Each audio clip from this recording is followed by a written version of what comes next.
GM. Welcome to Web3 Academy. It is the weekly deep dive. And today we're taking a break from our regular content to feature one of our community members' contents. That's Sam Andrew, who attended DevCon in Bogota last week. And we wanted to make sure we kept you guys up to date, everything that was happening at DevCon, because really DevCon is where it all begins. DevCon is one of the largest developer conferences in the world. Specifically, it is focused on the Ethereum ecosystem. It has thousands of devs that attend. And you really, if you're in Web3, you're going to want to know what's happening in DevCon and what came out of that. So shout out to Sam, who wrote a great article, and we want to share that article and that content with you on today's show. But before we dive into today's show, if you are a developer, there's some friends of ours are having a cool conference next week. This week, actually. That's October 25th. That's the BitGo Activate Conference in San Fran. If you're in the Bay Area, highly recommend you go check it out. Specifically, it's about 80% developers, and it's a great way for any developer to learn about how blockchain development works and what's happening, and to get involved in some hackathons. So whether you're an experienced developer or a new developer, what I love about these guys, their friends, is they are really helping onboard new developers, which is what we're all about here at Web3 Academy, is onboarding more people into the space. Before we dive into today's deep dive, I just want to give you guys an idea of what we're going to talk about. We're going to be talking about why crypto is the next frontier. We're going to be talking about trust in Web3 and how important trust is, and what is its place in Web3 is, there's this debate of centralization versus decentralization. And we're also going to talk about privacy and the place that privacy plays in what we are developing in crypto and in blockchain. So before we jump into it though, let's just take a minute to hear from our sponsor. The future of social media is here, and that future lives in Web3 on top of Lens protocol. Web2 social platforms are broken and ripe for disruption. You see, the epicenter of social media is the creators, and yet they are the most neglected. Web2 platforms like Facebook, TikTok, and Instagram are all essentially robbing creators of their worth. Creators are a new type of entrepreneur, forming new types of businesses. Yet with Web2 platforms, creators don't own their content or their profiles, and that's their product and business. Instead, they are tied to the platforms they choose to create on. Well, just like how crypto is freeing us from banks, Web3 is freeing us from these centralized platforms.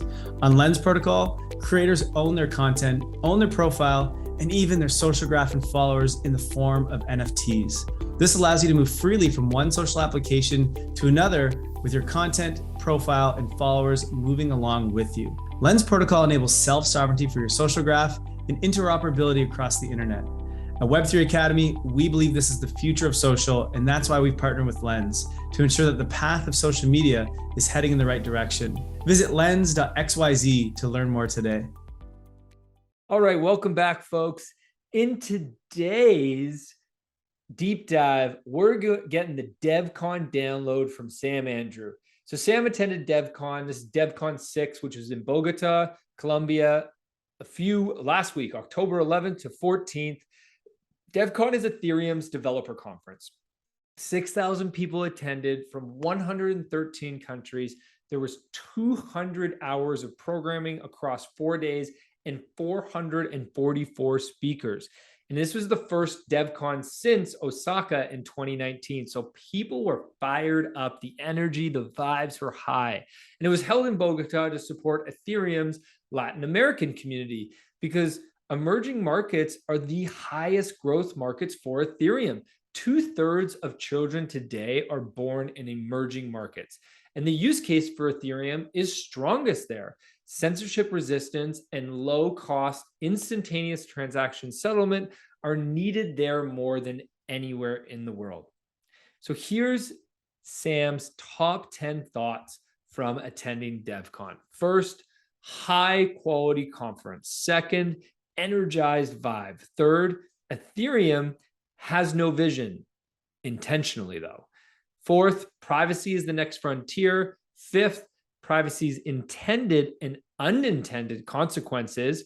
6, to trust is human. 7, ETH doesn't have an illiquidity premium. I'll explain what that means later in this episode. 8, MEV is clear as mud. 9, communication breakdown, what's going on. And number 10, Colombian crypto is pretty damn cool. So we're going to jump into this. There's some controversial thoughts in this, particularly around Ethereum's vision, privacy, trust, and their illiquidity premium that they have been talking about. We want to make sure we keep you in the know. So let's see what Sam has to say about DevCon. First, he talks about how DevCon is such a high quality conference. DevCon is probably the highest quality conference that Sam's ever been to. I've never been, but I've heard it is off the charts. Attendees are nearly all developers with computer science, mathematics, cryptography, or academic background. There's a high density of brilliant people. There are a few financial types there. There's no shilling, no nauseating crypto bro culture. The programming is educational. Speakers have deep domain expertise. The audience asks challenging questions, and attendees are approachable. They are there to learn, to meet, and collaborate. It was astoundingly well organized and designed. Crypto gets a bad rap for UX, but DevCon was anything but. It was beautifully designed in an inviting space with a light festival vibe. The opening and closing ceremonies included engaging videos and colorful performances by Colombian artists. Number 2, Energized Vibe. DevCon was buzzing with energy for 4 days. People were at the conference grounds from 9 a.m. to 11 p.m. These people are hyped. They want to learn. Enthusiasts hustled all over Bogota to side events. Attendees mostly talked about the projects they were building. Crypto winter was mentioned in passing. Prices were an afterthought. The shared belief that what is being built is revolutionary was palpable. It's the largest global group of committed people that Sam has witnessed, and the most attendees were genuine in their desire to build a better future on Ethereum. Isn't that amazing? It's so exciting to see the energy that we are all creating, and that at the largest developer conference in the world, everybody wants this ethos, this way of living to make the world a better place. It's so exciting to see. Okay, the third thing that Sam took from DevCon, Ethereum has no vision. That's a little bit harsh. No, well, he's saying intentionally, in quotes, intentionally has no vision. Businesses, governments, nonprofits, and social clubs all have defined visions. Ethereum intentionally does not have a vision. Not having one is unconventional. It makes it harder for people to understand what Ethereum is building. Asking Ethereum what its vision is like asking the internet what its vision is. Who do you even ask? Ethereum does not have an overarching vision of what it is bringing to the world. What is created is left up to the ecosystem. There are many visions for Ethereum held by different parts of the ecosystem. Sam heard several different visions at DevCon. Ethereum is simply the substrate upon which applications are developed. As such, it needs to be credibly neutral. It purposely does not have a central authority driving its vision.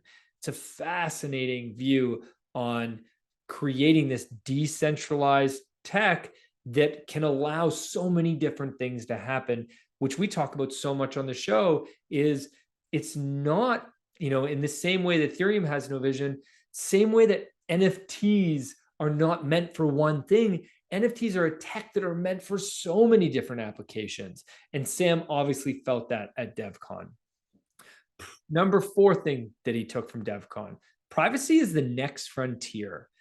Privacy is the next blockchain frontier. DevCon had an entire track devoted to zero knowledge proofs.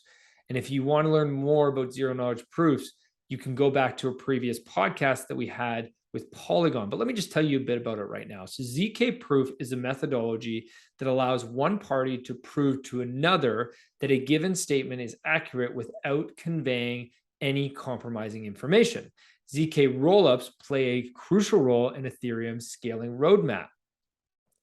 Aztec and Sysmo are pioneering privacy on Ethereum. Aztec facilitates transactions on Ethereum without revealing private information. It is a privacy-first Layer 2 ZK rollup. That's a mouthful. Welcome to blockchain if you haven't gotten used to that right yet. Ethereum is a public blockchain. So historical account transactions, amounts, and counterparties, as well as wallet asset value and type is visible for all to see. A wallet address can be linked to a person, and voila, your entire financial history is exposed. That's a major problem for a lot of use cases of the blockchain. So Aztec facilitates transactions without revealing compromising information. They are ensuring that you still can use the blockchain, you can still have transactions, but you have the privacy with it. Sysmo provides ZK badges for private reputation portability. A ZK badge is a verified attestation that what is claimed to be true is in fact true without revealing what substantiates the claim to be true. If you want to dive more into that, I recommend you check out Sysmo. You can read their docs. But imagine you have two wallets. One is a public wallet, jaybird.eth. The other is a wallet with substantial assets. You have never linked the two wallets to protect your privacy. However, you'd like to benefit from something in your private wallet without revealing you're the owner of said wallet. For example, an NFT in your private wallet gets you access to an event, or your assets qualify you for a loan. A ZK badge can prove that you own said asset in your private wallet so that you can benefit from it in your public wallet without revealing what the asset actually is or what wallet it's in. This is just huge. The way Sam is explaining this is so important for us to onboard more and more people to Web3 because privacy is such a big issue that we all think about in Web2. And if we think we're going to lose that as we move to Web3, and you better believe that a lot of media is going to push that when they are trying to take us down, as they unfortunately do a lot of the time. Everybody seems to hate NFTs and crypto, but you can see how privacy is so important. And ZK knowledge proofs are going to be really important in ensuring that we have the privacy that we need as we move everything on chain. Number 5 takeaway that Sam had: privacy's intended and unintended consequences. Ethereum privacy is a game changer. Privacy's intended consequence is increased adoption. Its unintended consequence will be a regulatory ordeal and a consequential societal trade-off. Verifiable private transactions on Ethereum will spawn its mass adoption. The privacy primitives being developed allow users to control their digital assets, history, and identity.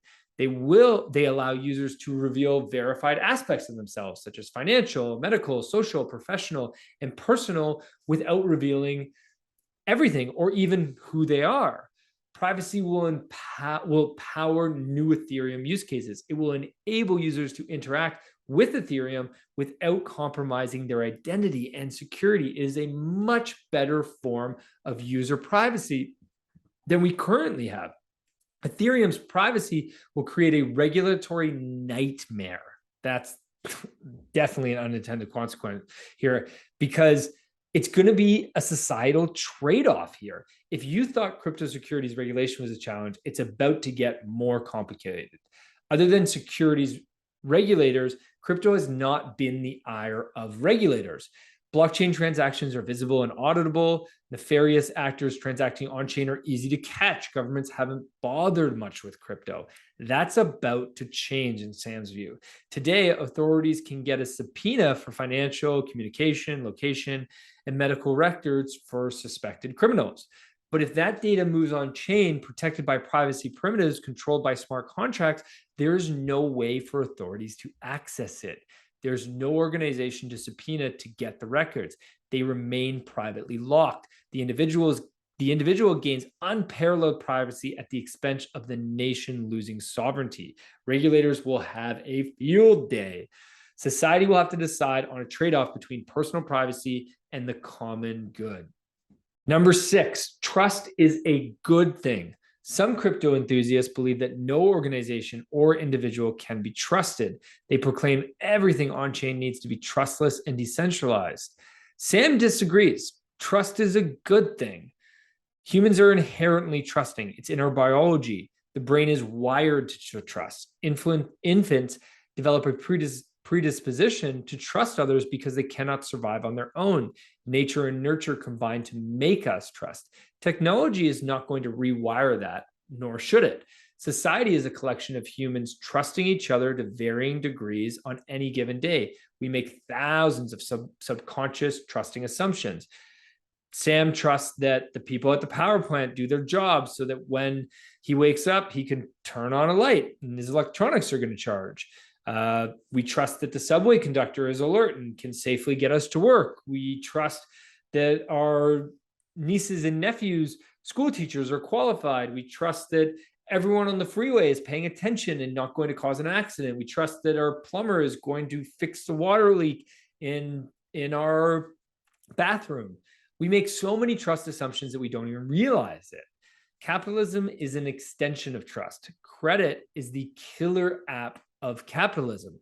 Credit is the creation of new money that powers economic expansion and prosperity. A bank makes a loan to a business by trusting the business will repay that loan. For example, a business gets a $100 loan by pledging $40 of assets. $60 of new money is created to fund the business's expansion. That new money is created based on trust. Relationships, society, and capitalism are built on trust. At the root layer of Ethereum, its consensus layer, trust is paramount. Users need to trust that Ethereum is decentralized and censor resistant.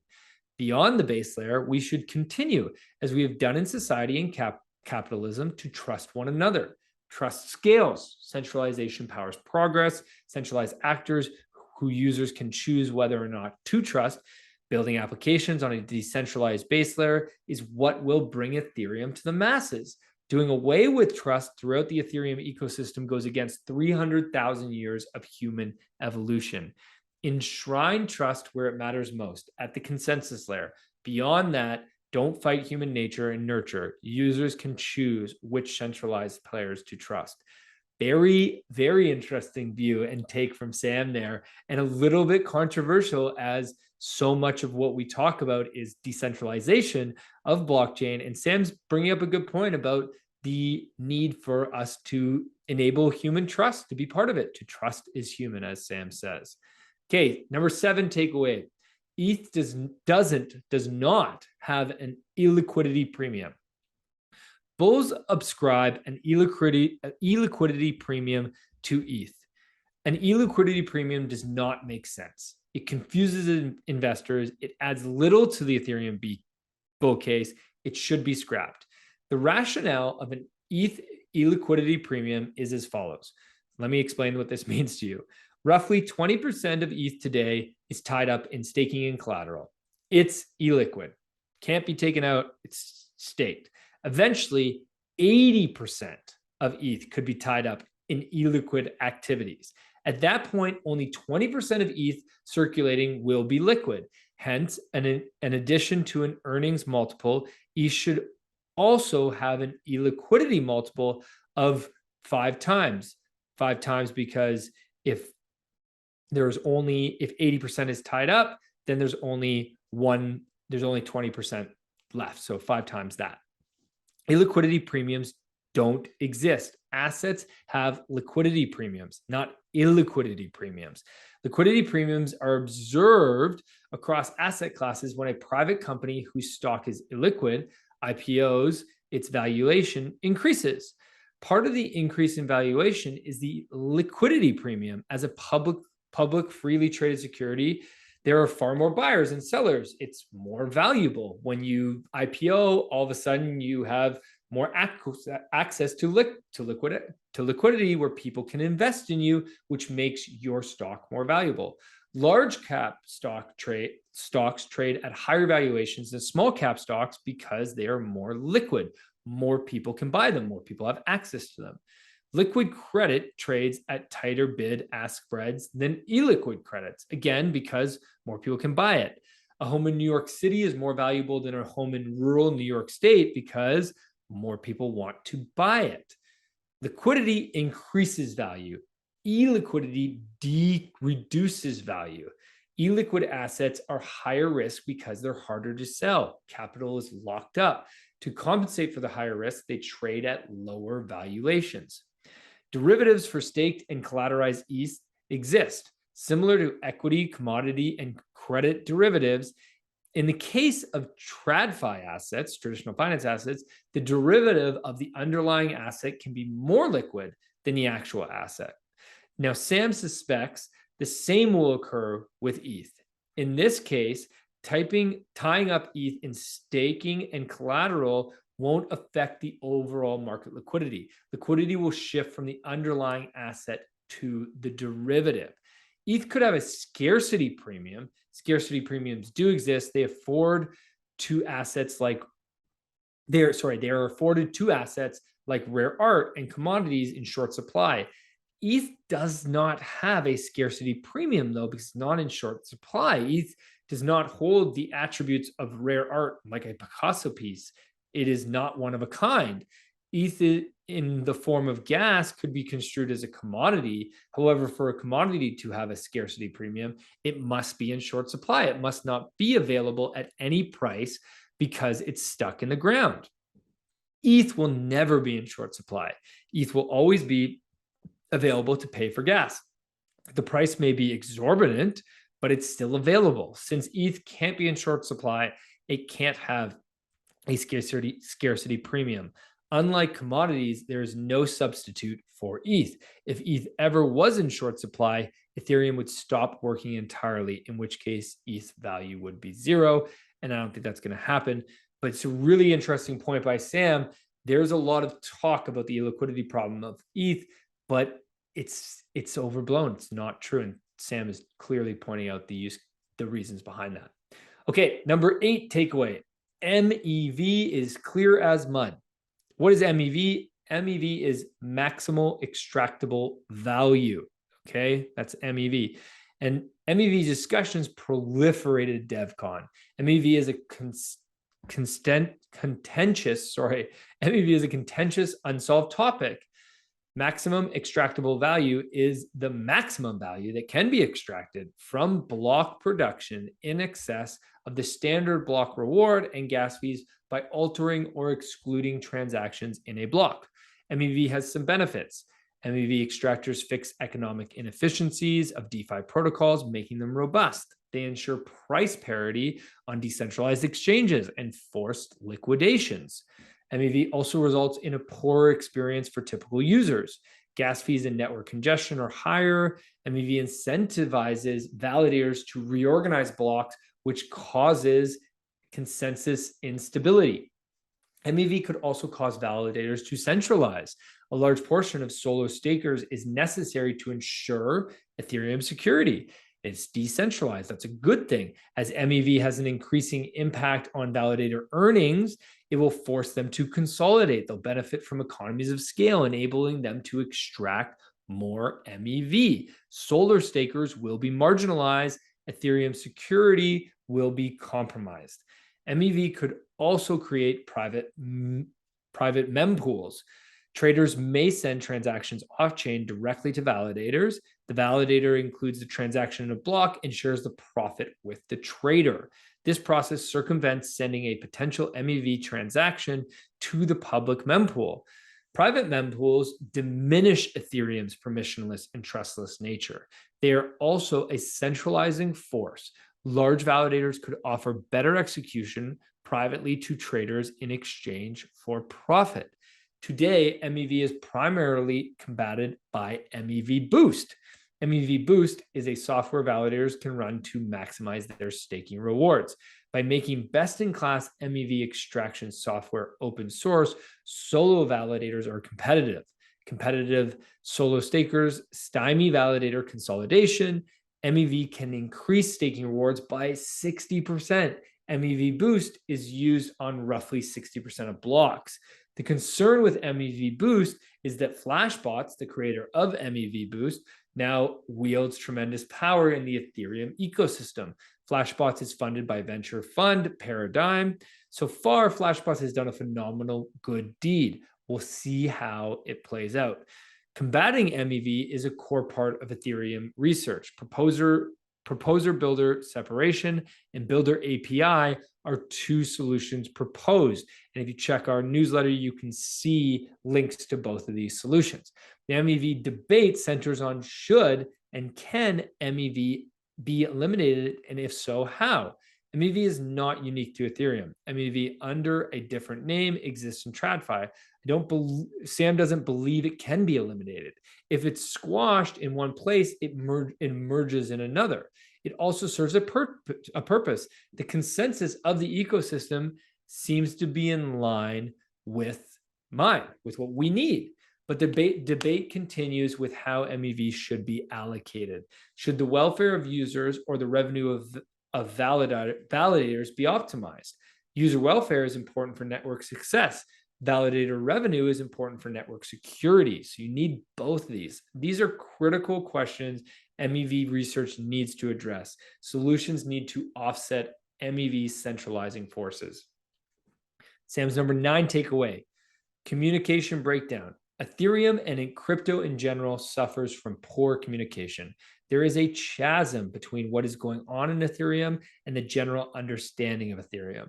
Sam's writing aims to bridge the gap. Tremendous value and innovation are created in the Ethereum ecosystem. If it's not articulated to the masses, its potential will be thwarted.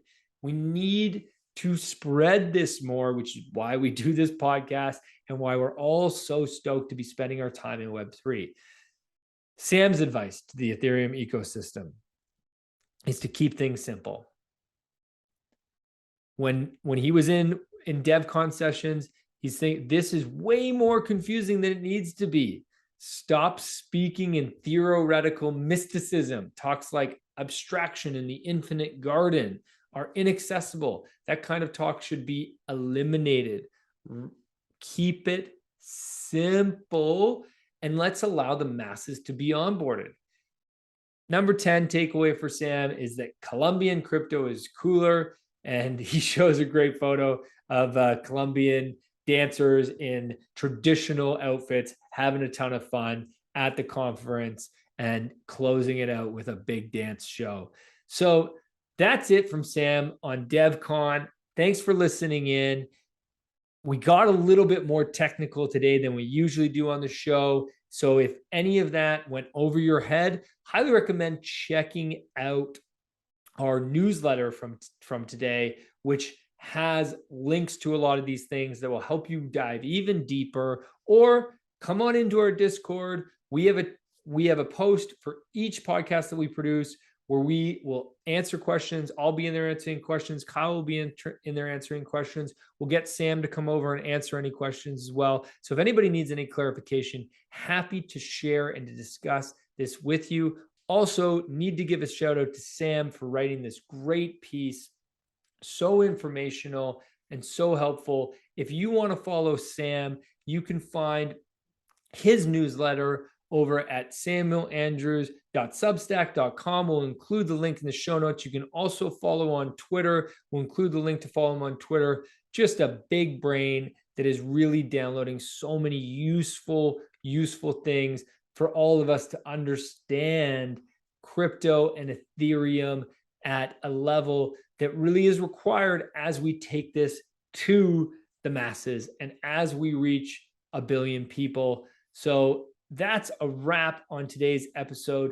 Thanks so much, everybody, for listening in. Have yourself a great week. Jay Bird out. Thank you for listening to Web3 Academy. We hope this helps you along your Web3 journey. And if it does, please share this episode and subscribe so you don't miss the next one.